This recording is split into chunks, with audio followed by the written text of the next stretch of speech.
अस्सलाम वालेकुम, I am a doctor and a consultant radiologist और हम उस एस्पेक्ट को देखते हैं जो टेबल के इस तरफ होता है। आपको रोड ट्रैफिक सेफ्टी के बारे में इतना कुछ इन्होंने बताया समझाया, वो सब चीजें यहाँ तक हैं। उसके बाद जब असल में खुदा ना खास्ता एक्सीडेंट होता है उसके बाद क्या गुजरती है वो हम देखते हैं। आप लोग सब 3 सेकंड के लिए बस अपनी आंखें बंद करें, सब बंद करें। 1, 2 और 3। एक ठा की आवाज आती है और जिंदगी बदल जाती है। This is the reality.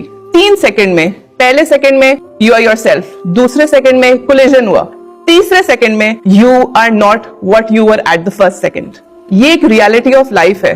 मेरे सामने as a doctor, as a radiologist कोई आता है तो मेरे सामने कोई चेहरा नहीं आता, मेरे सामने आता है टूटी हुई हड्डी, कुचला हुआ स्पाइन और बिखरे हुए ख्वाब। This is the reality of life.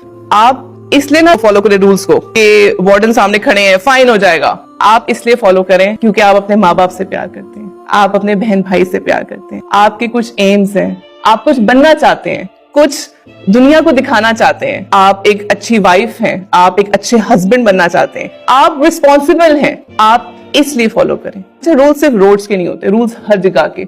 जिंदगी को आपका डिसिप्लिन बनाने के लिए रूल्स हमेशा इंपॉर्टेंट होते हैं, नो डाउट। अभी हम स्पेसिफिकली अगर हम रोड सेफ्टी की बात करें तो वो असल में आपकी अपनी जिंदगियों के लिए, आपके अपनों के लिए। एक्सीडेंट्स जब हो जाते हैं तो ये चीजें सामने नहीं आती कि he was a bad driver, क्यों उसने हेलमेट नहीं पहना, उसके बाद सिर्फ अफसोस होता है। इसे कहते हैं ना कि सबसे ज्यादा तड़प वाली दुआएं मस्जिदों में नहीं हॉस्पिटल्स में देखी गई हैं। आई पर्सनली थिंक अगर मेरी किसी बात से या डॉक्टर साहब की किसी बात से किसी की जिंदगी पॉजिटिव तरीके से बदल जाती है या उस किसी की जिंदगी बच जाती है तो शायद अल्लाह ने जो हमारी ड्यूटी थी यहाँ पे वो शायद पूरी की। एक्सीडेंट्स की जब हम रिपोर्ट्स बनाते हैं उस पे हम लिखते हैं fractured cervical spine, fractured skull, poor prognosis, यानी कि बंदा आगे नहीं बचेगा, प्रोग्नोसिस बहुत पुअर है। उसमें कभी ये नहीं लिखा होता कि ये बहुत ही अच्छा तालिब था, इसके A+ ग्रेड्स आते थे, इसके ये ख्वाब थे, ये इसने ये बनना था। उस पे चीजें नहीं आती। अब तो जेन जी है, you can change anything, you can make trends, you don't need to follow everyone, you are the trendsetters। तो आप इस ट्रेंड को अपने अंदर से शुरू करें, अपने हैशटैग्स खुद डिफाइन करें।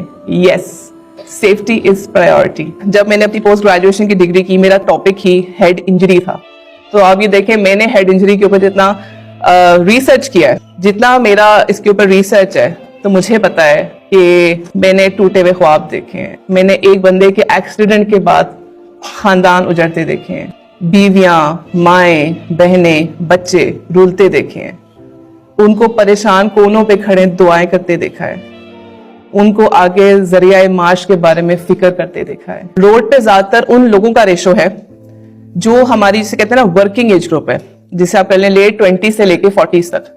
ये वो ब्रैकेट है जो मेन अर्निंग ब्रैकेट है। अगर इस एज ग्रुप का बंदा बिस्तर पे पड़ जाए हेलमेट ना पहनने से, स्पाइन इंजरी होने से, बेल्ट ना पहनने से, या खुदा ना खास्ता चला जाता है, तो घर का एक मेन अर्निंग रिसोर्स खत्म हो जाता है। कुछ लोगों के पास कुछ सेविंग्स होती हैं, लेकिन सेविंग्स भी कितना अरसा चलती है? इस महंगाई के जमाने में सेविंग्स कितना अरसा चल लेंगी? एक बंदे की अर्निंग से वैसे ही घर नहीं चलता। वो माएं जो अपने बच्चों की खिदमत बैठ के करी, उनको दुआएं करें किसी तरह वापस पैरों पे खड़ा हो जाए, किसी तरह वापस ये नॉर्मल हो जाए। वो बीवियां, वो बच्चियां, वो छोटे छोटे बच्चे, सिर्फ ये एक लापरवाही थी। जो हादसे हैं वो वैसे ही नहीं हो जाते, उनको लापरवाही आहिस्ता आहिस्ता जन्म देती है।